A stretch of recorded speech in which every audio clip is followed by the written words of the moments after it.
सावधान। श्री अरहंत सदा मंगलमय, मुक्ति मार्ग का करे प्रकाश मंगलमय। श्री सेठ प्रभु जो निज स्वरूप में करे विलास, सुधातम के मंगल साधन, साधु पुरुष की सदा शरण हो। धन्य घड़ी वह धन्य दिवस जब मंगलमय मंगलाचरण हो। धन्य घड़ी जब धन्य दिवस वह मंगलमय मंगलाचरण। यस्य स्वयं स्वभावाति प्रभावे तस्मै कर्मणः, तस्मै संज्ञान रूपाय नमोस्तु परमात्मने। स्वयं कर्म सब नाश करे, प्रगटायो निज भाव।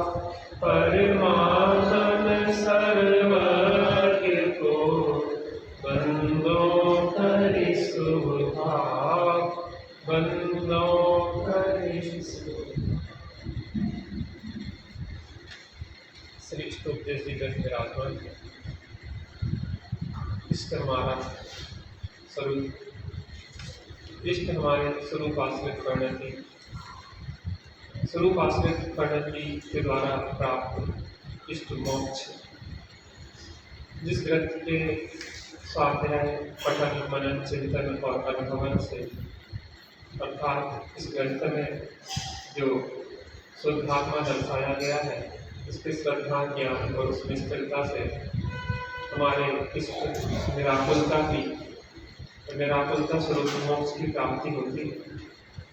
हम सभी का वही लक्ष्य है, कैसे हम इन जंजालों से हटके अपने इष्ट की प्राप्ति करें, और इस इष्ट की प्राप्ति में वही सहयोगी हो सकते हैं जिनने अपने परमात्म इष्ट को प्राप्त किया है, अर्थात वह ज्ञानी है जो हमें उस परमात्म इष्ट को दिखाने में सहयोगी होते हैं।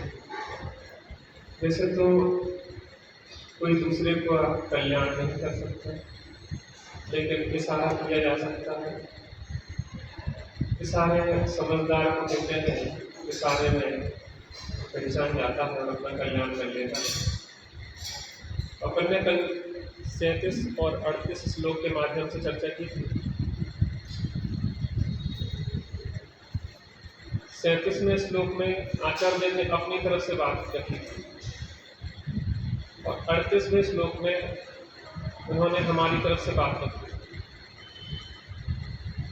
37वें श्लोक में वह कहते हैं, जस जस आत्म तत्व में अनुभव आता जाए, तस तस विषय सुलभ भी ताको नहीं।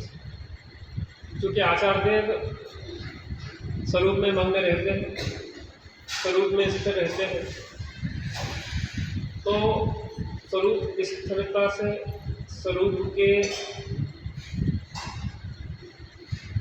स्वरूप के अतीन्द्रिय आनंद के वेदन के कारण उन्हें बाहर के सुलभ विषय भी नहीं सुनाते। पांच इंद्रिय के जो सुलभ विषय है वो नहीं सुहाते। क्यों नहीं सुहाते? क्योंकि एक शुद्धात्मा सुहाते हैं। जैसे शीलवान स्त्री को, जिसका मन अपने पति में बसा है, उसे अन्य पुरुष पति रूप में नहीं सुहाते। जिसका व्यवहार से देखें तो जिसके हृदय में सच्चे देवसार गुरु है, वहाँ कुरु कुदेव कुधर्म सुहाते। ऐसे ही जैसे शुद्धात्मा की निर्विकल्प शांति, निराकुलता का वेदन हो गया है, अतीन्द्रिय आनंद का भोग जो करने लगा है, अब उसे बाहर के पांच इंद्रिय के सहज प्राप्त विषय भी सुहाते नहीं है, उनमें रस नहीं होता।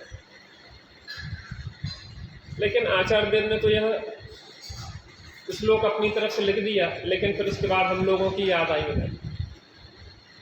कि अब जो लोग बाहर में हैं वो कैसे आत्मा का अनुभव करेंगे, उन्हें तो कैसे समझ में आए।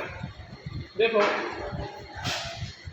हमारे गुरु जी कहते हैं कि आचार्य देव तो अंदर में स्वरूप को लगते हैं और बाहर में लिखते हैं।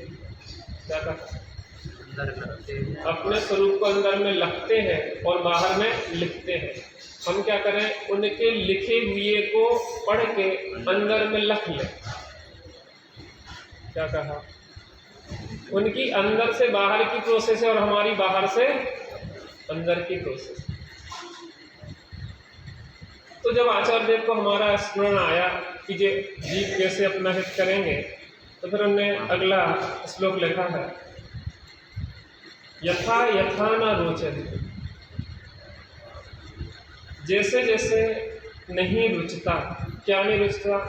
विषया सुलभा अपि, सुलभ विषय भी नहीं रुचता। पर हमें आत्मा की अनुभूति करना है तो हमें किस विधि से करना पड़ेगा? बुद्धि पूर्वक सहज प्राप्त विषयों में रस छोड़ना पड़ेगा। यद्यपि परमार्थ रस तो तब छूटेगा जबकि हमें आत्मा की संवित्ति अर्थात स्वसंवेदन हो जाएगा, लेकिन आगम के आधार पर पहले यह निर्णय करना पड़ेगा कि बाहर में ना कुछ था, ना कुछ है और ना कुछ मिलेगा। विषय सुख विरक्ता हो निज तत्वानुरक्ता,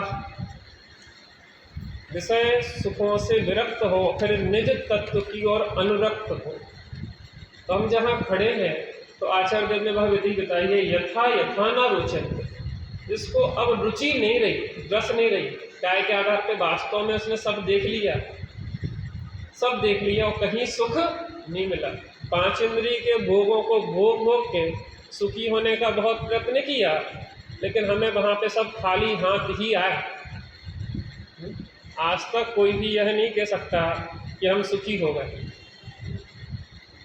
तो फिर आचार्य देव ने कहा कि तुम निर्णय करो कि पांच इंद्रिय के विषय भोग में सुख नहीं है, और इस निर्णय के आधार पे विषय सुख से विरक्त हो, उससे विरक्त हो और अपने में अनुरक्त हो। तथा तथा समायाति, और फिर क्या करो? धीरे धीरे अपने में समाने का प्रयास करो। देखो, बाहर की जो निर्वृत्ति है, उस बाहर की निर्वृत्ति का निषेध नहीं किया जा सकता। ऐसा समझो कि कोई जीव ने भावना बस दीक्षा ले ली, अभी वो अज्ञानी है, मिथ्या दृष्टि, और बहुलता से होता ऐसा ही है कि सब सम्यक दृष्टि हो, जरूरी नहीं होता है। भावावेश में अधिकतर लोग भावना में बह के दीक्षा ले लेते हैं। ऐसा समझें कि एक आदिनाथ स्वामी के समय में उन आदिनाथ महाराज ने दीक्षा ली तो 4000 राजाओं ने बिना विचारे उनका अंधानुकरण कर दिया। एक चक्रवर्ती ने दीक्षा ली तो उनके साथ 60,000 राजाओं ने भी दीक्षा ले ली। अब क्या उन्हें आत्मज्ञान था? अभी तो वो राजा हमारे श्रेष्ठ हैं, जो कर रहे हैं वो अच्छा कर रहे हैं, इसलिए उनका अनुकरण कर रहे हैं।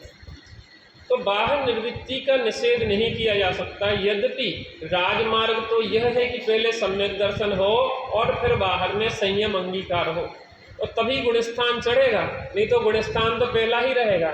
भले हम बाहर में विरक्ति कितनी ही ले लें, शांति तो तभी आएगी जब आत्मानुभूति हो। लेकिन इसका भी निषेध नहीं किया जा सकता है कि जीव बाहर निर्वृत्ति ले सकते हैं, क्योंकि पहले से सातवां गुणस्थान अनादिकाल से चला आ रहा है। अर्थात पहले गुणस्थान से सीधा सातवां गुणस्थान, जो गुणस्थान परिपाटी में बताया जाता है कि किन किन गुणस्थानों से आगमन और गमन होता है, तो पहले से सीधा सातवां होता है। उस पहले से सातवां किसको होगा? हमें होगा क्या? जिसके बाहर में शुद्ध द्रव्य लिंग का पालन हो रहा होगा और वो तत्वों का निर्णय करके, वो आत्मा का बोध करके सीधे पहले से सातवें में छलांग लगाएगा। कौन से में लगाएगा छलांग? सातवें में। इसका मतलब बाहर निर्वृत्ति का निषेध नहीं है, लेकिन बाहर निर्वृत्ति निर्वृत्ति के लिए नहीं है, स्वरूप प्रवृत्ति के लिए।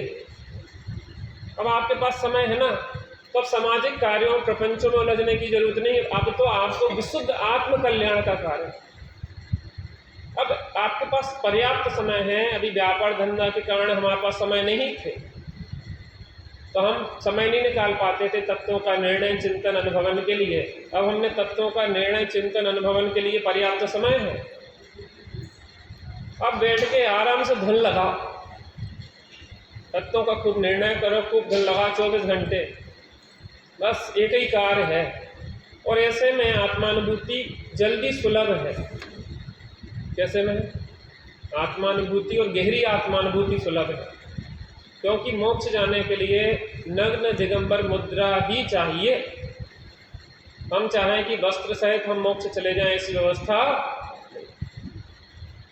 तो बुद्धि पूर्वक हमें अपने जीवन में संयम अंगीकार करना चाहिए। भले चौथा गुण स्थान भी करना है, सम्यक दर्शन प्राप्त करना है, तो चौथे गुण स्थान का भी द्रव्यलिंग होता है और चौथे गुण स्थान का भावलिंग होता है। पांचवें गुण स्थान के लिए द्रव्यलिंग भी होता है और पांचवें गुण स्थान का भावलिंग भी होता है। मुनिराज के दशा में द्रव्यलिंग भी होता है और भावलिंग भी होता है। छठवें सातवें गुण स्थान आदि में तो पहले द्रव्यलिंग होता है, फिर भावलिंग होता है, फिर भावलिंग से सच्चा द्रव्यलिंग नाम पाता है। क्या कहा भैया? भावलिंग होता, फिर सब सच्चा द्रव्यलिंग नाम पाता है।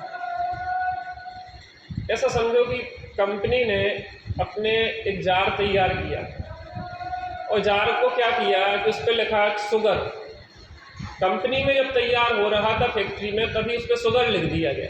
अब मैं ये कह रहा हूं कि वो शुगर लिखा है तो उसके अंदर शक्कर कितनी है, लेकिन वो डिजाइन काय के लिए किया गया है? शक्कर रखने के लिए। अब क्या होगा कि तुमने डब्बा तो तैयार कर लिया है, लेकिन वास्तव में शक्कर का डब्बा कब कहलाएगा? जब शक्कर रख जाएगी। अभी तो डिजाइन किया, रखो या न रखो बात अलग। हमें सम्यक दर्शन प्राप्त करना है, तो सम्यक दर्शन के लिए पहले हमें भूमिका बनाना पड़ेगी। तो क्या करना पड़ेगा? सबसे पहले कुगुरु कुदेव कुधर्म का त्याग करना होगा।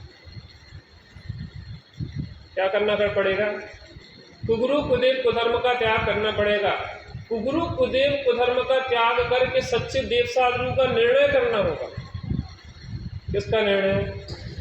सच्चे देव शास्त्र और गुरु। सच्चे देव साधु गुरु का निर्णय करने के पश्चात जिनमर कथित तत्वों का निर्णय करना होगा, अभ्यास करना होगा। क्या करना होगा? जिनमर कथित तत्वों का अभ्यास या निर्णय करना होगा। कैसे करेंगे? 7 तत्वों में हे, गे और उपादेय 3 चीजों का निर्णय करना है। क्या का? हे, गे, उपादेय। हे है आश्रवबंध, गे है अजीव और उपादेय है संबंध निर्जरा मोक्ष प्रकट करने के लिए और आश्रय के लिए जीव। उपादेय में 2 चीज। आश्रय योग उपादेय कौन है? निज जीव तत्व। और प्रकट करने योग उपादेय क्या है? संबंध निर्जरा और मोक्ष। इनका निर्णय करो। इनका निर्णय करने से क्या होगा? सपर भेद ज्ञान होगा। सपर भेद ज्ञान होगा, उससे क्या होगा? पर को पर रूप और स्वा को स्वरूप ग्रहण होगा। हे का त्याग होगा, अर्थात विकारी भावों का त्याग होगा और स्वभाव की ग्रहण पूर्वक स्वाभाविक भावों की प्रकटता होगी। उससे क्या होगा? उससे सम्यक रत्नत्रय की प्राप्ति होगी, निश्चय रत्नत्रय प्रकट होगा। उस निश्चय रत्नत्रय से क्या होगा? संबंध निर्जरा होगी और संबंध निर्जरा से मोक्ष होगा और मोक्ष में हम अक्षय अनंत सुख को भोगेंगे। यथा यथा न रुच्यन्ते विषया सुलभापि तथा तथा समायाति संवित्तौ तत्व। जैसे जैसे सुलभ विषय भी निरुचते हैं, वैसे वैसे उसे भूमिका बनती है। भूमिका बनने से क्या होता है? उसे आत्मानुभूति के लिए अवसर होते हैं और वैसे वैसे वो प्रयास करता है सच्चे रूप में, तो आत्मानुभूति होती जाती है और वो स्वसंवेदन उसको आत्म तत्व में स्थिर होता चला जाता है। तो द्रव्यलिंग चौथे गुण स्थान का अगर विचार करें तो कौन सा होगा? अन्याय, अनीति, अभक्ष का त्याग। लोक विरुद्ध, धर्म विरुद्ध, राज विरुद्ध कार्यों का त्याग, कुगुरु कुदेव कुधर्म का त्याग, सच्चे देव साधुगुरु का निर्णय, 7 तत्वों का निर्णय, ये आपका द्रव्यलिंग है। एक प्रकार से इतनी चीजें आपको सम्यक दर्शन प्राप्त करने के लिए चाहिए है, ये सामग्री है। चौथे गुण स्थान को प्राप्त करने के लिए इस चीज को होना अनिवार्य है। हम सोचे कि हमें आत्मानुभूति और लगे हैं कुगुरु कुदेव में, कुधर्म में, तो इसका मतलब ये है कि आपको अनुभूति हुई। पंचम गुण स्थान है, बुद्धि पूर्वक श्रावक के व्रतों को अंगीकार करो। श्रावक के व्रतों को अंगीकार करने के बाद निर्वृत्ति पूर्वक सामयिक आदि में जब बैठेंगे, अभी तो एक कसाय का अभाव था, बुद्धि पूर्वक हमने 12 व्रत आदि को अंगीकार किया। अब क्या होगा, जब बैठेंगे तो विशुद्धि बढ़ती हुई 2 कसाय का भाव होगा। पहले हमें बुद्धि पूर्वक व्रत लेना होगा, तब 2 कसाय का भाव होगा। फिर मुनि दशा चाहिए तो बुद्धि पूर्वक हमें दीक्षा अंगीकार करना होगी, तो द्रव्यलिंग। फिर उसको सामयिक आदि काल में 3 कसाय का भाव होगा। फिर द्रव्यलिंग पूर्वक सच्चा भावलिंग, भावलिंग पूर्वक सच्चा द्रव्यलिंग, तब वो सच्चा मुनिपना का बैलेंस। इन सब रहस्यों को हमें समझना चाहिए, जिसमें हमारे जीवन में हम सही क्रम से आगे बढ़ते जाएं और हमारे जीवन में किसी प्रकार का भ्रम नहीं हो। इसलिए दोनों स्थिति में तत्वों का निर्णय करके और आत्मानुभूति ही हमारे लिए एकमात्र उपाय है सुखी होने के लिए, अन्य कोई उपाय।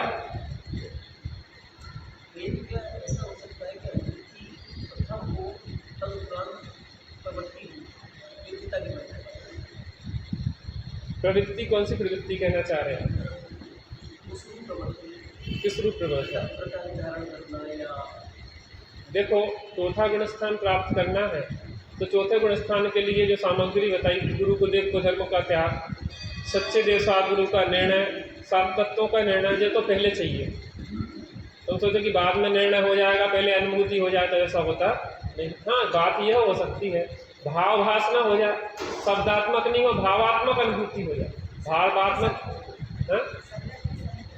सम्यक्त के सन्मुख माने भाव भासना ऐसी हो जाए कि जैसे क्रियंश आदि होते हैं, इन्हें 4 चीज़ों का निर्णय, यह मैं हूँ, यह परे हैं, ये भाव बुरे हैं, ये भाव भले हैं, तो इस बल पे उन्हें तत्वों का निर्णय हो गया।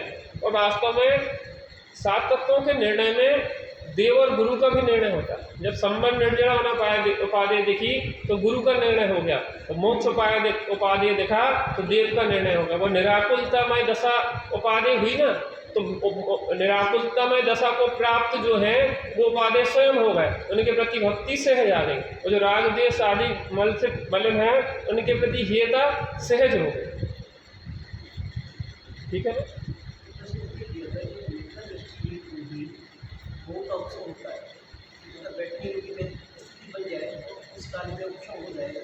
उसी काल में योग्यता के बल पे अनुभूति हो जाए और तब उसके उपरांत जो है ना उसकी प्रवृत्ति भी उसी में चलने लगे, मतलब सब साथ ही साथ होने लगे। देखो क्या होता, वो इतनी इमीडिएटली हो सकती है सिंह को हुआ, लेकिन आप सोचो कि कोई कसाई है, कसाई खाने चला रहा है, तो तुम क्योंकि अनुभूति हो जाए ऐसा नहीं होगा। हाँ, कसाई खाने का कार्य छोड़ के समझ लें कि ये हेय है और उसके तदुपरांत क्षण मात्र बाद ही अनुभूति हो जाए निर्णय करने के बाद, तो ऐसा तो हो सकता। कसाई खाने भी चलते रहे, कत्ल खाने भी चलते हो, तुमको अनुभूति भी हो जाए, ये असंभव है, क्योंकि उस जाति की विशुद्धि हो ही नहीं सकती। दूसरों को तुम तकलीफ दोगे तो तुम्हारी आत्मा को शांति मिलने वाली, तुम्हें भी पीड़ा मिलेगी विषय के साथ। गुरु कुदेव का सेवन करते हो,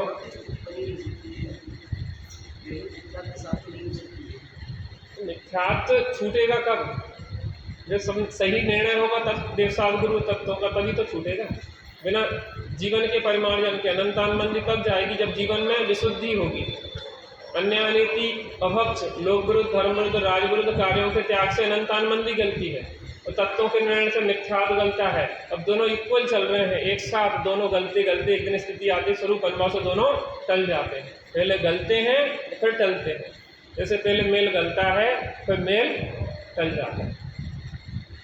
चीज़ों को बराबर समझें, कहीं पक्ष हटाग्रह दुराग्रह में हम अपने वास्तविक स्वरूप की प्राप्ति से दूर न रह जाएं, भ्रम में पड़ जाएं कि हम धर्मात्मा है और वास्तव में धर्म हमारे जीवन प्रकट न। और सावधानी की जरूरत है। और दूसरी बात, इसलिए ज्ञानी के सानिध्य की जरूरत बताई। काय की जरूरत बताई? चलिए अगला श्लोक देखते हैं। निसामयति निःशेष इंद्रजालोपमं जगत्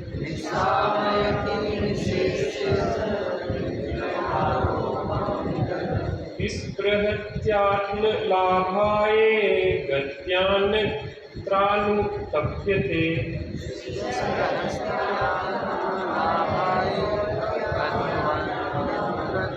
निसामयति निःशेष इंद्रजालोपमं जगत् स्पृहयत्यात्मलाभाय गत्वान्यत्रानुतप्यते।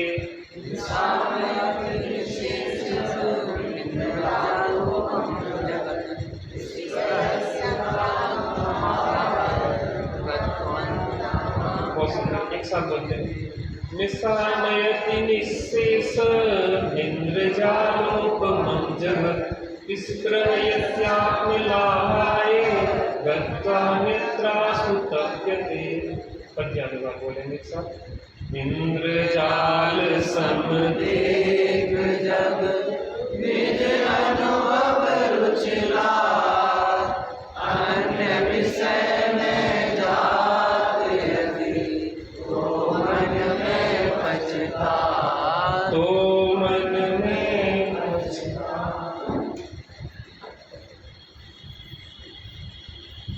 अब गहराई बढ़ती जा रही है। जैसे जैसे दूध को ओटा जाता है, जैसे जैसे दूध और गाढ़ा होता चला जाता है, ऐसे ही अनुभूति की गहराई बढ़ती चली जाती है। तो किस प्रकार का विचार चलता है बाह्य वस्तुओं के संबंध में, अन्य पुद्गल आदि पदार्थों के संबंध में।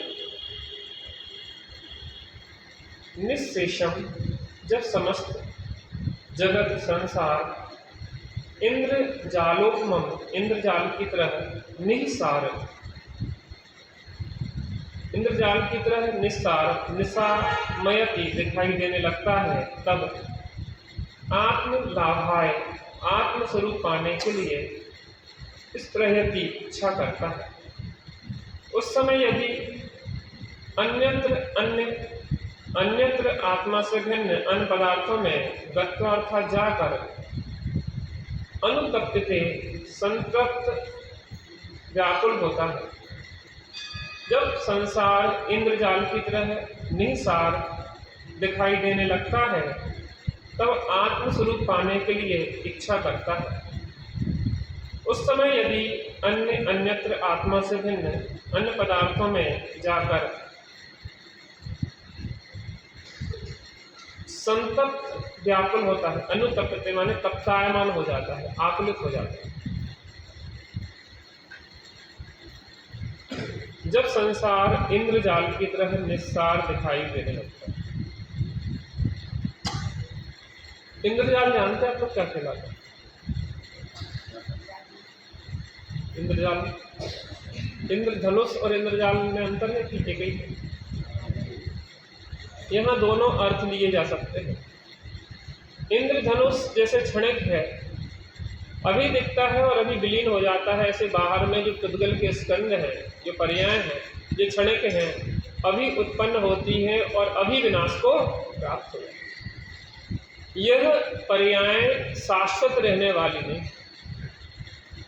सद्दो, बंधो, सुहुमो, फूलो, संठान, भेद, तम, छाया, उज्जो, दादव, सैया, उग्गल, दब्बस, पच जाए। जितने भी ये 10 प्रकार की पर्याय बताई हैं, कौन कौन सी? सद्दो शब्द, बंध स्थूल सूक्ष्म, सद्दो बंधो स्थूलो, संस्थान भेद, तम, छाया, आताप और उद्योग। ये काय की पर्याय है? पुद्गल द्रव्य की पर्याय है। एक चीज को ध्यान रखना कि पुद्गल द्रव्य कभी हम लोगों को दिखाई नहीं देता।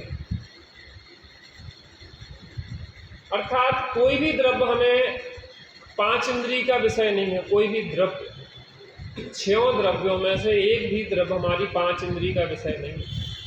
पुद्गल द्रव्य जो कहलाता है वो एक परमाणु को पुद्गल द्रव्य कहा जाता है। ये पुद्गल द्रव्य नहीं है, ये पुद्गल द्रव्य का स्कंध रूप परिणाम है, माने अनंत पुद्गल परमाणु इकट्ठे हुए हैं वो हमें दिखाई दे रहे हैं। क्या दिखाई दे रहे हैं? अनंत पुद्गल परमाणु जहां इकट्ठे हुए हैं वो हमें दिखाई दे रहे हैं, रियल पुद्गल द्रव्य हमें दिखाई।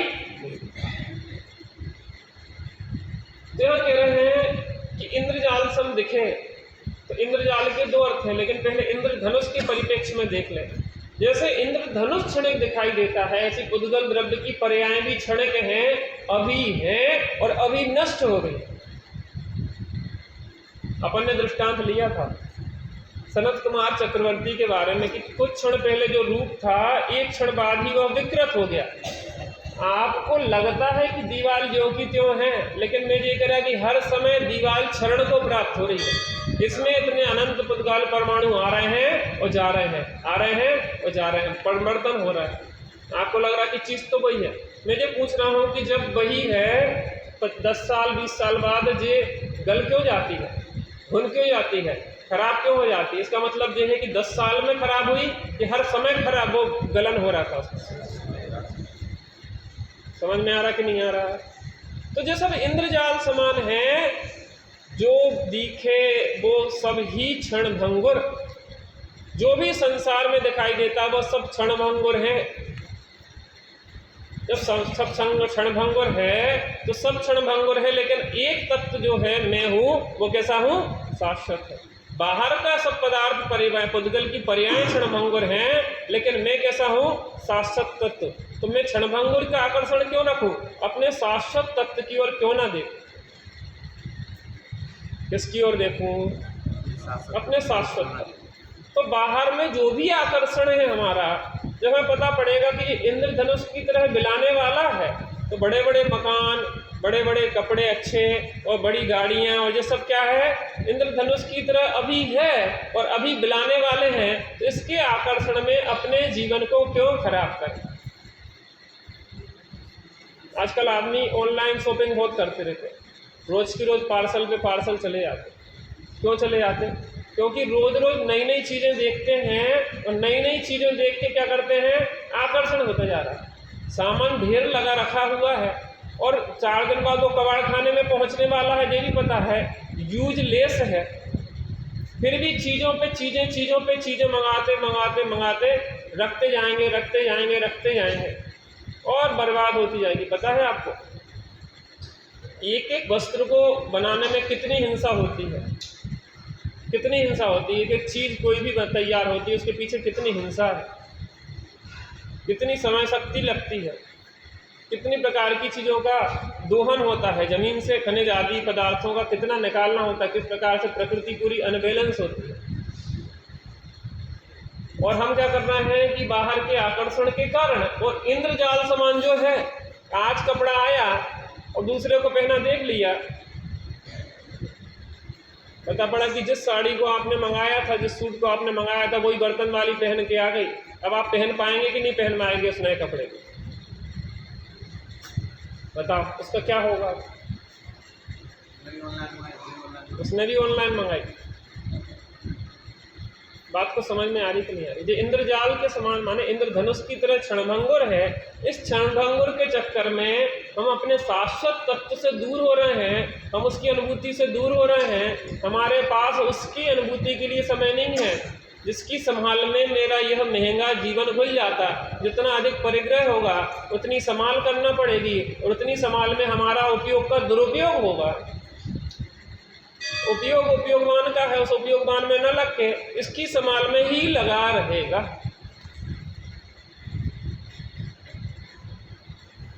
आप विचार करना, जब यह दिखने लगे कि यह इंद्रधनुष की तरफ से क्षणभंगुर है, आज है और यह आज बदलने वाला है, यह रूप भी नहीं रहने वाला है, यह शरीर भी रहने वाला नहीं है, तो इसके आकर्षण में अपने इस महंगे बहुमूल मनुष्य भाव को क्यों खराब करें? आत्म कल्याण न करें, समय शक्ति बुद्धि अपने हित में लगाएं। तो यहाँ कह रहे हैं कि यह जो जगत है वो इंद्रजाल, अब इंद्रधनुष की तरफ से तो अपन ने चर्चा कर ली। इंद्रजाल माने होता है कि जो है नहीं और भ्रम से, जादू आदि के माध्यम से दिखा दिया जाता है। इंद्रजाल माने जैसे हमने कि आम का पेड़ लगा दिया, अब तुम क्योंकि आम खिलाओ, आम एक भी नहीं है। नोटों के बंडल दिखा दिए, आपकी नज़रबंदी कर दी और नोटों की इतनी गिड्डी, और थोड़ी देर बाद क्या कहेंगे, बाबूजी 5 रुपया दे दो, 10 रुपया दे दो। क्या भैया इतने सारे नोटों के बंडल दिखा दिए तुमने, हमें फिर 2, 5, 10 कह ले, वो नोट रियल नहीं है, वो तो मात्र एक भ्रम है। अच्छा तो फिर रियल नहीं है तो तुम जेब में डालेंगे, रियल है क्या? नोटबंदी हुई थी जब, तो जेब में डले थे वो क्या रह गए थे, नोट रह गए थे कि कागज़ के टुकड़े रह गए थे? जैसे सामान टुकड़े कागज़ के डले थे जेब में, वैसे ही डले थे कि कुछ कीमत थी उनकी। समझ में आया कि नहीं आया? क्या समझ में आया? अब से भैया तो क्योंकि कोई कीमत नहीं है, बंदर को दो तो रुपया नहीं खाएगा, वो सामान तो खा लेगा, रुपये नहीं खाता वो। बात समझ में आई कि नहीं आई? जब हमें इंद्रधनुष या इंद्रजाल की तरह यह जग दिखे तो क्या होगा? जब समस्त संसार इंद्रजाल की तरह निस्सार दिखाई देने लगता है, तब आत्मस्वरूप पाने के लिए इच्छा करता है। जब बाहर में कुछ है ही नहीं, बाहर में कहीं कुछ नहीं है, तब क्या होता है कि उसका उपयोग क्या होता है, बाहर से हट जाता है। जब बाहर में कुछ है ही नहीं, जब जहाज के पंछी को समझ में आ गया कि चारों ओर उड़ लिया, कहीं कोई आश्रय नहीं है, तो हम बाहर में उड़ के करें क्या, ऐसे उपयोग को समझ में आ गया कि बाहर में कहीं कुछ है ही नहीं, सब चारों तरफ सब परेशान है। अच्छा एक चीज़ बताओ, आप लोगों के पास साड़ी कितनी है? एक लगभग, दूसरे की बता दो, आप अपनी नहीं बता, दूसरों की बता दो। हाँ बताओ। अच्छा आप नहीं बता, ये लोग बता देंगे। लगभग कितनी साड़ी होगी?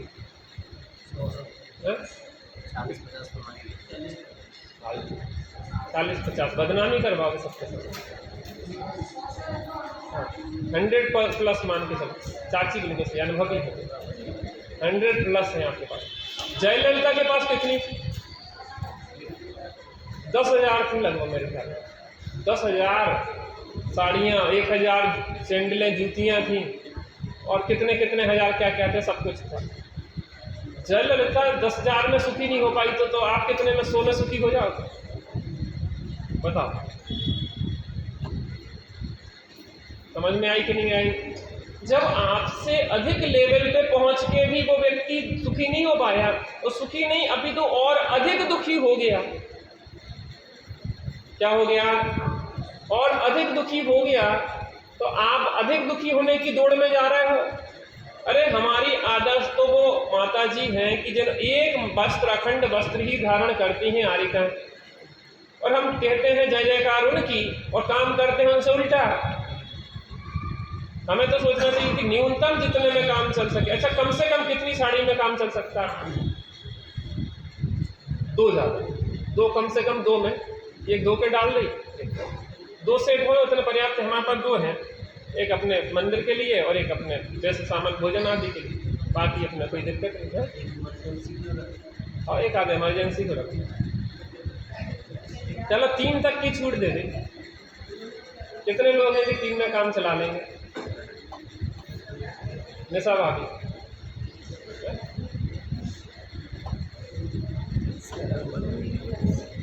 चलो 3 से थोड़े और आगे बढ़ जा रहे हैं।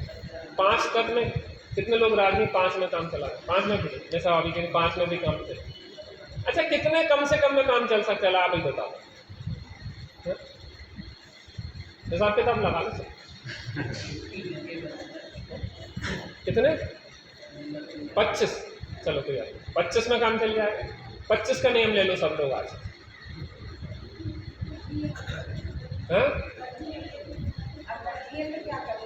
रखी है, बेचारे गरीब इतने लोग घूम रहे हैं, इनको क्या हुई है?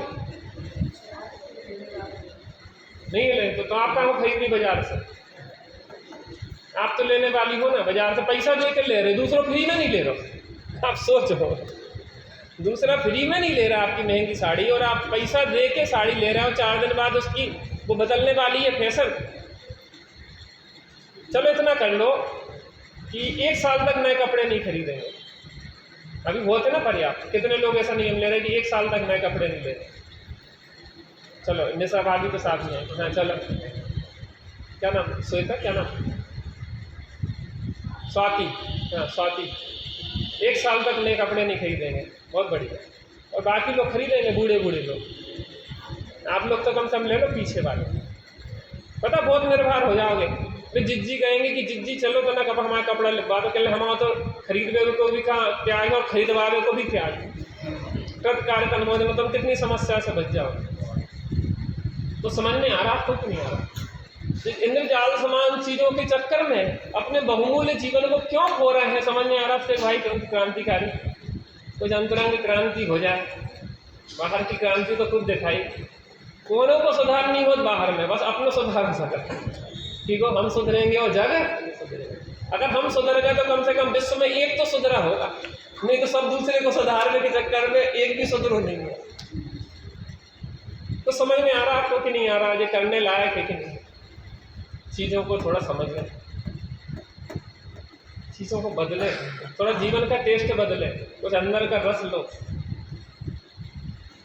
हमने कहा था निकेतन भैया गए, मम्मी पापा के पैर छुए 2-3 दिन पहले। मम्मी पापा कहने लगे क्या कछु है का आज बात? ना तो हमारा जन्मदिन है, ना मैरिज एनिवर्सरी है, ना कछु है, क्या बात? कहने हम क्या है, बच्चों को सिखाते हैं कि पैर छूना चाहिए माता पिता को। तो आज हमें समझ में आई कि बच्चों को सिखावे खिलाने कि कुछ जीवन में लावे खिलाने भी है। तो हम जाके हमने पैर छुए और सेवा करी। क्या जीवन अपने घर के माहौल को हम टेस्ट नहीं बदल सकते? थोड़ा सा जो बच्चों को नियम दिलवा रहे हैं, हम खुद नियम पालन नहीं कर सकते? क्या रात में जाके आप दोनों जन पति पत्नी और अपने सास ससुर के पास जाके 5 मिनट बैठ जाओ, ज़्यादा समय ना हो, 5 मिनट, थोड़ा मोबाइल में से थोड़ा टाइम कम करके 5 मिनट के लिए बस थोड़ा पैर छुओ। कि हमारा नियम है सुबह उठने के बाद और सोने से पहले बड़े लोगों के पैर छुएंगे और जय जयन करेंगे और उत्तम क्षमा मांग लेंगे रोज रात में। क्या कर लेंगे? परिणति क्या करेंगे? दिन बदलते दिन की काम करते हैं। आज का हिसाब आज ही कैंसिल करेंगे। जीवन में रात में मर गए और जिस सल लेके चले गए दूसरे के प्रति विद्वेष या राग द्वेष की सल, तो फिर अगले भाव में फिर नरक में मिलन होगा। 2 जन बढ़िया आके वहीं अखाड़े में लड़ेंगे। तो रात आज का हिसाब किताब आज चुकता। उत्तम क्षमा, इतना नियम ले सकते आप लोग। सुबह से उठो, पैर छुओ बड़ों के और जय जयंत करो, और रात में सोते समय जय जयंत करो, पैर छुओ और उत्तम क्षमा की आज का हिसाब किताब क्लियर। आज ना हम कोई सल रखेंगे ना तुम रखना। रात में कोई भरोसा नहीं है जीवन का, सोते ही सोते में चले गए तो कुछ पता नहीं पड़ेगा। अंजलि बहन जी बहुत लेट चल रही गाड़ी है आपकी आजकल। प्रखर से बोला कि ले आ रही है वो, आते आते बताओ 1 घंटा हो बहुत लेट गाड़ी। घर गृहस्थी क्या करें बच्चों वाले, प्रपंच में हम ही फंसेंगे कि न कहीं की शादी कर लो, जबरदस्ती आ गए मुझे मार। अब लेकिन फिर भी प्रपंच से थोड़े जल्दी निकल के आओ, थोड़ा तो समय मिलता अपने लिए। बात समझ में आई? देखो निर्ग्रंथ है और हमारे भगवान भी निर्ग्रंथ है और हम परिग्रह प्रपंच में बड़े चले जा रहे हैं। 100 से अधिक कपड़े हैं, साड़ियाँ हैं, फिर भी उसके बाद ये नियम नहीं है कि हम कम से कम 1 साल के लिए त्याग करते हैं। तो हमारे मुनिराज के तो तन पे बिल्कुल कपड़े नहीं और हम तो उनकी पूजा कर रहे हैं। हमारे भगवान के पास तो तिल मास पुत्री भी कुछ भी नहीं है, उसकी पूजा कर रहे हैं। तो हमारे आदर्श जैसे हैं तो हमारे अंदर थोड़ी झलक तो दिखना चाहिए। हम ये नहीं करें कि आज ही यारिका बन जाओ कि ये कहीं साड़ी की हो, लेकिन कम से कम धीरे धीरे समेटने का तो प्रयास करें। भावना तो भाना चाहिए। निर्गंथता की भावना अब हो सफल मेरी, सीते रहो आराधना में क्षण क्षण कसायों के प्रसंग जीवने जहाँ मोरी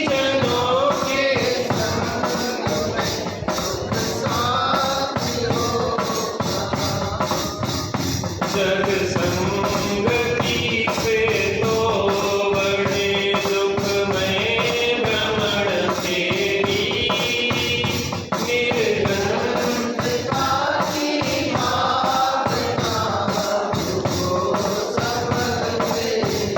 अब तो रहूं निर्जन वनों में गुरुजनों के संग सुधात्मा के ज्ञान में हो परिणति असंग निज भाव में ही हीन हो मैं हूँ जगत सेवी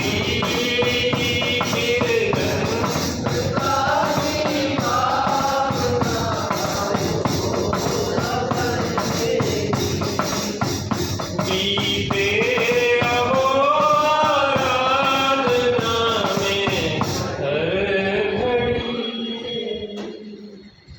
आराध्य कह रहे थे कि भाई साहब सवेरे का समय हमारे लिए बहुत कीमती होता है, एक एक क्षण, क्योंकि सुबह हमारी जो आराधना हो जाती दिन भर नहीं हो पाती।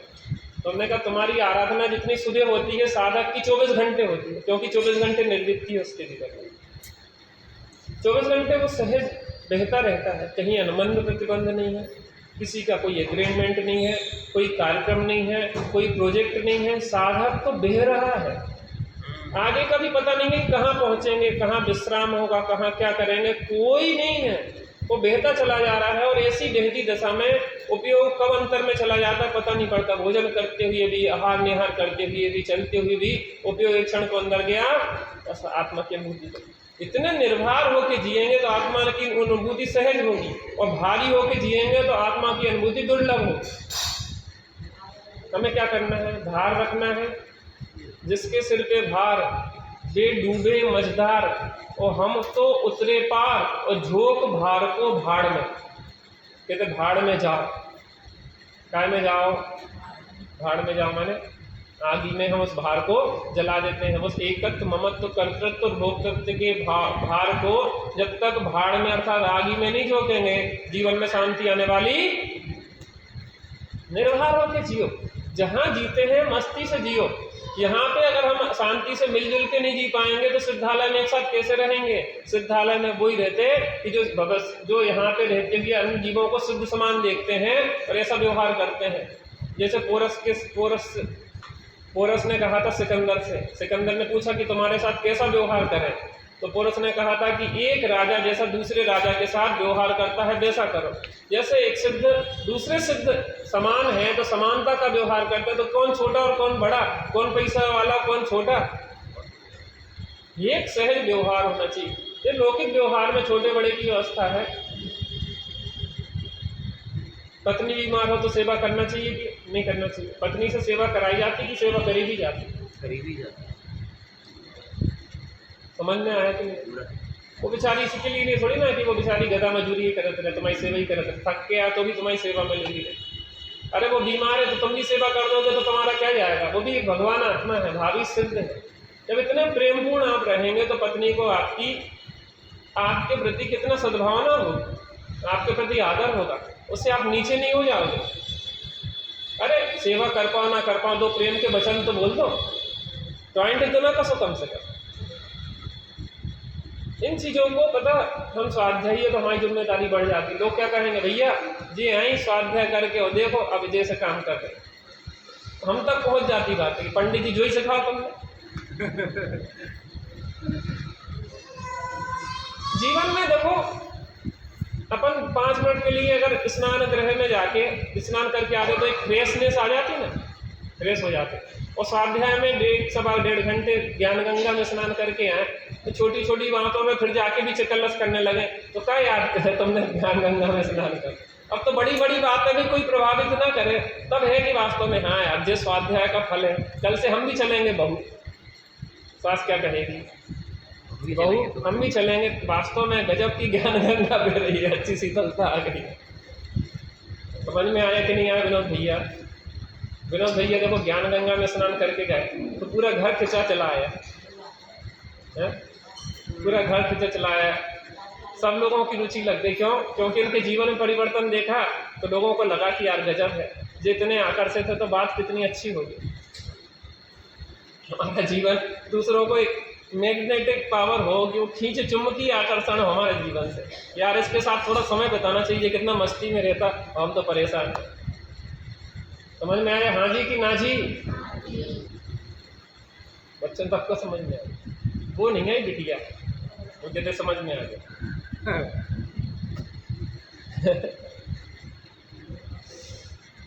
यहाँ यही कह रहे हैं, इंद्रजालसम देख जग निज अनुभव रुचि लाए, लात अन्य विषय में जात यदि तो मन में पछताए। अगर बाहर कहीं जाता है तो पछताता है, काय को गए फालतू में, काय को फालतू में 10 मिनट खराब होगा, 1 घंटा खराब होगा, काय को लग रहा है दूसरों की फालतू बातों में। अरे यार समय खराब करने लायक नहीं है, अंदर में खेद बरतना चाहिए, दूसरों के प्रपंचों में बचना चाहिए। भैया शादी कर ले फला जगह में, पता नहीं है, हमें उस जाति को अनुभव नहीं है, आप लोग समझे। वो मकान बनवा लेगा भैया, जानकारी नहीं है, देख लो तुम्हें जो करना है। जमीन खरीद लेगा वो देखिए, जी वो जेवर खरीद लें तो चलोगी क्या संगे? साड़ी खरीदने थी, अब आप लोग तो जाओगे नहीं खरीदने, क्योंकि कृतकार्य अनुमोदना से क्या होगा, जरूरत नहीं है। आप सोचते कि हम शादी में जा रहे हैं, नई साड़ी क्या कहलाती, मुझे आज तक ये समझ नहीं है, नए कपड़े क्या कहलाते?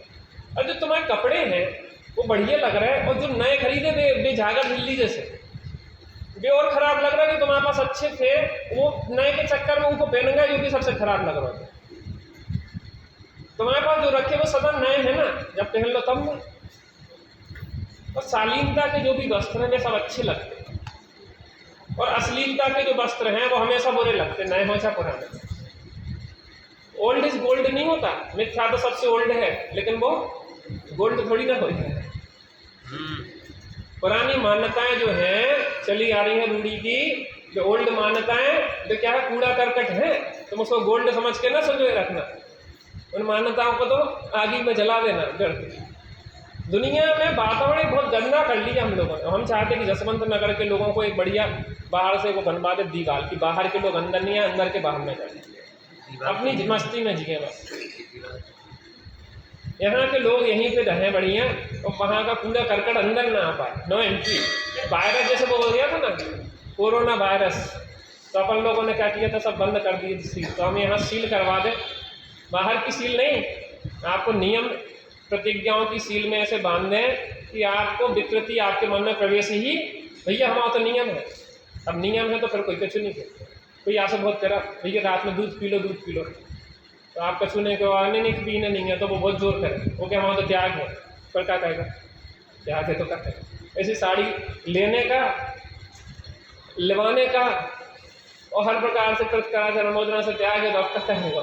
जेवर लेने का, लिवाने का, भैया जी नियम दिलवाएगा, आपका करें, बहुत सारी समस्याओं से बच जाओगे। जीवन को मजा करना ना, तो थोड़ा निर्भर करना, बाहर से समेटना पड़ेगा। यहाँ कह रहे हैं कि सब इंद्रजाल समान दिखे जगत, पर आत्मा की रुचि लाए और कदाचित पहुंच जाए स्थिर तजन। मोबाइल से चला गया तो अपन को खींचो भैया, ज़्यादा नहीं चलाना। बच्चों ही को नियम है कि बड़न को भी नियम है, मोबाइल न चला रहे ज़्यादा। आप लोग तो नहीं चलाते, बच्चों को क्या शिक्षा देंगे? तो कहते मम्मी तो चला रही है, दिन भर चलाती रहती है, हमें दे रहा नहीं है, तो कैसे चलोगे उनके नियम? उनको नियम पालन करवा दे लाने, अपन को भी तो नियम लेने पड़ेगा। टीवी और मोबाइल में लगे रहते अपना जीवन खराब करते। धर्म का लिख रहा है, उसमें दोष नहीं है। मैंने एक बार पंडित साहब से पूछा, ये बड़ी पंडित साहब जैसे हमने विदेश में जाने का त्याग कर दिया, तो फिर चले धर्म प्रभावना के लिए नियम नहीं लिया, पापाचार के लिए नियम लिया हमने कि पापाचार का त्याग है वहाँ का। तुम अगर जाना पड़े धर्म प्रभावना के लिए तो जा सकते, यानी हमने एक सीमा निर्धारित कर ली कि इनके बाहर 5 पापों संबंधी प्रवृत्ति नहीं करेंगे, लेकिन धर्म की आराधना और प्रभावना के हेतु इतनी छूट गई थी इसमें। क्या समझे? पापों के त्याग की बात है, ना कि अच्छे कार्यों की त्याग की बात है। तो पापों के त्याग के लिए भैया खूब आनंद करें अपन सब। योगी को एक निर्जन प्रियता होती है, निर्जन प्रिय। इच्छत्येकांत संवासम निर्जनम जनितादरः इच्छेदेकांत संवासम निर्जनम जनितादरः निजकार वसात् किंच दुक्त्वा विस्मरन्ति द्रुतम् निजकार वसाति इच्छत्येकांत संवासम निर्जनम जनितादरा निजकार वसात् किंच दुक्त्वा विस्मरन्ति द्रुतम् संवासम निर्जनम जनितादरः निजकार वसाति। एक साथ बोलेंगे। इच्छत्येकांत संवासम निर्जनम जनितादरः निजकार वसात् किंच दुक्त्वा विस्मरन्ति द्रुतम्। देखो यह हमारी संस्कृत उतनी शुद्ध नहीं है, आप लोग शुद्ध कर लें। हर व्यक्ति हर चीज़ में परफेक्ट नहीं होता, अपनी कमी को स्वीकार कर लो, इसमें ही श्रेष्ठ होता है। अपनी जो चीज़ अपने पास सही नहीं है तो उसको आप निवेदन तो कर सकते, भैया हमें जो चीज़ नहीं है शुद्ध, तो स्वीकार कर दो। आप लोग भी तो जान नहीं समझ रहे कि हम सर्वज्ञ होता कि सब आप हो। अपेक्षाएं भी तो सीमित ही होती है, अपन सब अल्पज्ञ हैं। बस इतना जरूर होना चाहिए कि भाव भाषणा में विपरीतता नहीं हो, निरूपणा में विपरीतता नहीं हो। ये चीज़ हमेशा ध्यान रखना चाहिए। और हमेशा इस चीज़ का ध्यान वक्ता के बारे में भी रखना चाहिए कि वह सिद्धांत विरुद्ध तो नहीं बोल रहा। इसको अगर आपने ऐसे वक्ता से, अप्रमाणिक वक्ता से सुन लिया तो आपका अहित हो सकता है, इसलिए सावधानी बहुत जरूरी है। निर्जनता करत एकांत सवास विचार निज कारज बस कुछ कहे भूल जात उस बार, भूल जात उस बार। योगी को तो निर्जनता प्रिय है, निर्जन स्थान प्रिय है, निर्जन प्रिय है। जनों से रहित होना चाहिए, पशु पक्षियों से रहित हो जरूरी नहीं है। पहले भी कहा था कि पशु पक्षी तो शरीर को खाते हैं, जब अज्ञानी मनुष्य तो उपयोग को खा लेते हैं। हमें भी समाज के गोरख धंधे में पंडित जी, जो लड़ाई, जो झगड़ा, जो जमीन, जो विवाद, जो समस्या हम बहुत जानेंगे। और फिर क्या करेंगे, अपने जैसे अपने में पटक लेंगे। वो जैसे तैसे पर निकले तो निर्वृत्ति लेके, और हमें भी फंसा दो समस्याओं में, लड़ाई झगड़ा में। अरे हमें तो कम से कम दूर दे दो, तुम बड़े हो तो बड़े रहो, हमें भी बढ़ाओगे।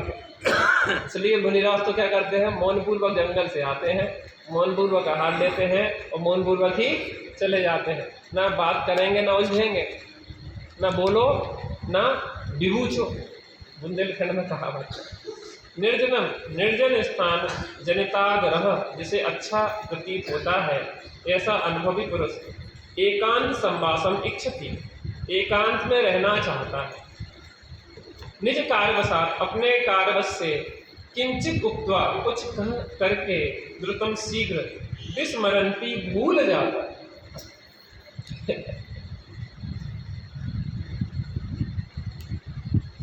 निर्जन स्थान जिसे अच्छा प्रतीत होता है ऐसा अनुभवी पुरुष एकांत में रहना चाहता है, अपने कार्यवश से कुछ कह करके शीघ्र भूल जाता है। निर्जन स्थान माने एकांत प्रिय होता हो, भीड़ भाड़ उसको पसंद नहीं है। शादी विवाह, बफर कफर, किटी मिटी पार्टियाँ और यहाँ वहाँ के फालतू के कार, नाच गाने, वो क्या कहते हैं, महिला संगीत, और जो फालतू के जितने भी फालतू कार हो रहे हैं उसमें ना कृत, ना कार्य, ना अनुमोदन। अब वो जैनेतर में कोई लड़की ने शादी कर ली, अब तुम जाओगे कि नहीं जाओगे? हम भैया नहीं जाते। कृत कार्य अनुमोदना से त्याग है इस प्रकार के दुष्कृत्यों, तब होता है समाज में सुधार। और आपका अब ठीक है, ठीक है, ठीक है, अब ठीक है, अब क्या करें, अब ठीक चलते चलो, यही से समाज बिगड़ जाता है। गलत किया है तो दंड तो होना चाहिए। समाज का सुधार करने के लिए हमें शक्ति रखना पड़ेगी, उन सब चीज़ों से बचना पड़ेगा जिन जिन चीज़ों से हमारी आराधना बाधित होती है। क्या कहा? उन सब चीज़ों से ज़्यादा से ज़्यादा साधर्मियों के, जो धर्मी धर्मात्मा हैं, उनके साथ रहेंगे, चिन्माणी के साथ रहेंगे, देव साधगुरु के साथ रहेंगे, ये व्यवहार है, और परमार्थ से अपने साथ रहेंगे। कहाँ रहेंगे? एक बार की घटना ऐसी घटी, एक जहाज कुछ व्यापारियों को लेके दूसरे देश जा रहा था। मार्ग में एक द्वीप पे वो जहाज रुक के खड़ा हुआ, कुछ समय टहलने के लिए, भोजन आदि के लिए उन्हें अपना जहाज किनारे पे लगा दी बंदरगाह। और कुछ समय बाद, 2-4 घंटे बाद, वो सब मस्त व्यापारी अपने जहाज पे चढ़े और आगे बढ़ गए। एक व्यापारी से क्या हुआ कि ज़्यादा टहलने लंबा चला गया और वो वहाँ पे छूट गया। अब वो वहाँ पे छूट गया तो जब वापस आया तो वहाँ कोई नहीं दिखा। बहुत आकुलित व्याकुलित, बहुत प्रयत्न किए कि उस टापू से निकल के दूसरी जगह देखें, लेकिन कहीं कोई जाने की व्यवस्था नहीं। अंतोगत्वा उसने स्वीकार कर लिया कि अब जीवन यहीं व्यतीत करना होगा। अब क्या किया उसने? अब जो तत्व की बात सुनी थी, समझी थी, व्यापार धंधा बीवी बच्चों के कोलाहल में समझ नहीं पाया था, अब वो वहाँ बैठ के चिंतन करना शुरू किया। अनुप्रेक्षा, वाचना, प्रच्छना, अनुप्रेक्षा, आमनाय और धर्म। अनुप्रेक्षा करने लगा, बार बार चिंतन करने लगा, चिंतन करने लगा। चिंतन करते करते जो उपलब्धि आज 50 साल में नहीं हुई थी, और आज उसको थोड़ी समय में ही आत्मोपलब्धि हो गई तत्व विचार के ऊपर। अब वो बड़ा आनंद में रहने लगा। उसको ये लगा कि वो अपूर्व अवसर था जिस दिन में छूट गया। जिस दिन छूटा था उस दिन तो आत्मता हो रही थी, और जिस दिन उसको लगा कि आत्मानुभूति हो गई, उसने कहा गजब बात थी, यहाँ पे तो कोई समस्या ही नहीं, ना कोई चिकल्लस, ना कोई लड़ाई, ना कोई झगड़ा। अब शांति से अपनी आराधना मस्त रह के जीता रहा। वो व्यापारी जब दूर देश से वापस आया तो सोचा कि यार टापू पे छूट गया तो उसको ले चले। वो खोया तो मिल गया, कहले भाई चलो, कहले भाई अब जय जिनेंद्र, मुझे इस बात का अफसोस है कि मैं उस बड़े पागल खाने में 50 साल तक भर्ती रहा, इंसानों के पागल खाने में। अब मैं यहाँ बड़ी आनंद से रहता हूँ। तुम्हें तुम्हारा मुबारक हो। तुम्हें क्या है वो गाना है? मुझे वो क्या ना जाना, तो मुबारक तुम्हारा संसार, तुम्हें मुबारक और मुझे मेरा संसार मुबारक। बस फिर बस उसने कहा तुम जाओ जय हिंद, मैं तो अपने में रहूँगा। अपन को भी ऐसा चाहिए ना, एक टापू निर्जन द्वीप जहाँ पे कि अपन रहें अकेले। सबको कितने मिलेंगे? तेरे टापू है नहीं कि मिल जाए, लेकिन हाँ एक द्वीप है निर्जन द्वीप, वो सबके पास है। वो है अंदर में आत्मा का चैतन्य द्वीप। कौन सा द्वीप है? उस चैतन्य द्वीप में निर्जन है।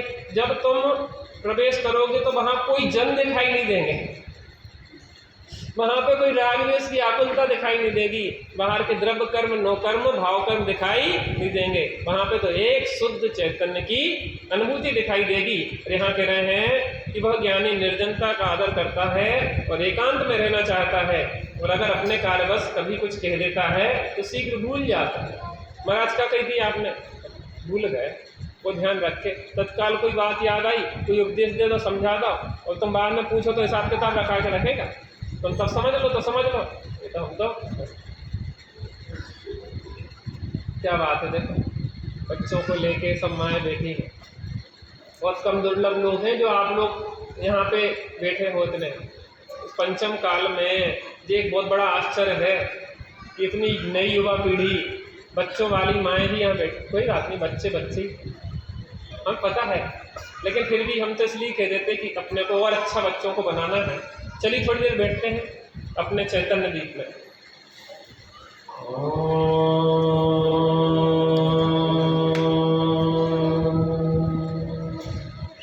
शांति शांति शांति।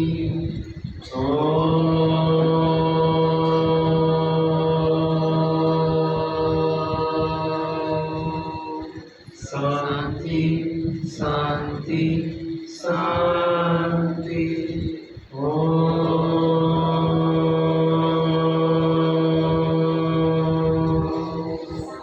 शांति शांति शांति। आचार्य पूजपाठ स्वामी यहाँ कह रहे हैं, एक योगी की दशा कैसी होती है? योगी एकमात्र आत्म साधना के लक्ष्य से ही निकला है, उसे बाहर में कहीं कोई रस नहीं है, पूरा संसार इंद्रजाल के समान दिखाई देता है। संसार में कहीं सुख था ना है ना मिल सकता है, इसलिए योगी बाहर से अपनी दृष्टि हटाकर अपने स्वरूप में बैठ जाता है। उसे एकांत ही प्रिय है और एकांत के लिए सबसे अच्छा स्थान है अपना चैतन्य द्वीप। बाहर के समस्त कोलाहल, लड़ाई झगड़े, द्रव्य कर्म, भाव कर्म, नौकर्म समस्त उस समय बाहर रह जाते हैं जब हम अपने चैतन्य द्वीप में प्रवेश करते हैं। 24 घंटे में कुछ ऐसा समय निकालना चाहिए दिन में 2-3 बार कि जब हम अपने चैतन्य द्वीप में जाके विश्राम कर सकें, शांति से रह सकें। थोड़े समय के लिए अगर हम अपने चैतन्य द्वीप की यात्रा कर लें तो हमारे जीवन में एक अतीन्द्रिय आनंद का वेदन होता है, पूरा जीवन उमंग से भर जाता है। थोड़ी देर शांति से बैठ के हम भी उस चैतन्य द्वीप की यात्रा करने का प्रयास करें।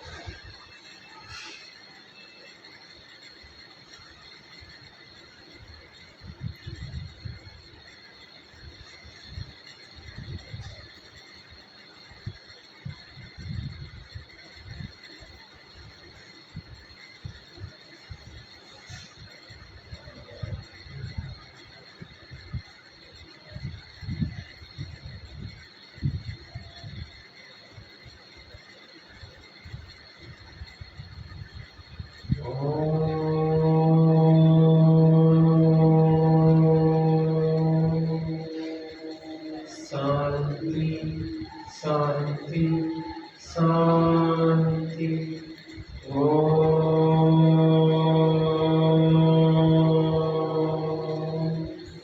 शांति शांति शांति ओम शांति शांति शांति स्वरूपी अविनाशी आत्मस्वरूप सहजानंदी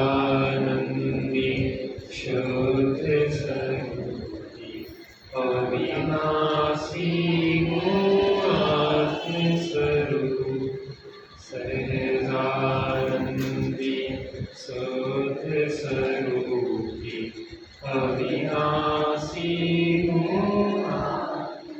धन्य धन्य जिन वाणी माता शरण तुम्हारी आए, परमागम का मंथन करके शिव पुर पद पद भाए, माता दर्शन तेरा रे भवित को आनंद देता है।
निरंकारी राजस्थान जितवाणी माता की जय हो, महाजय।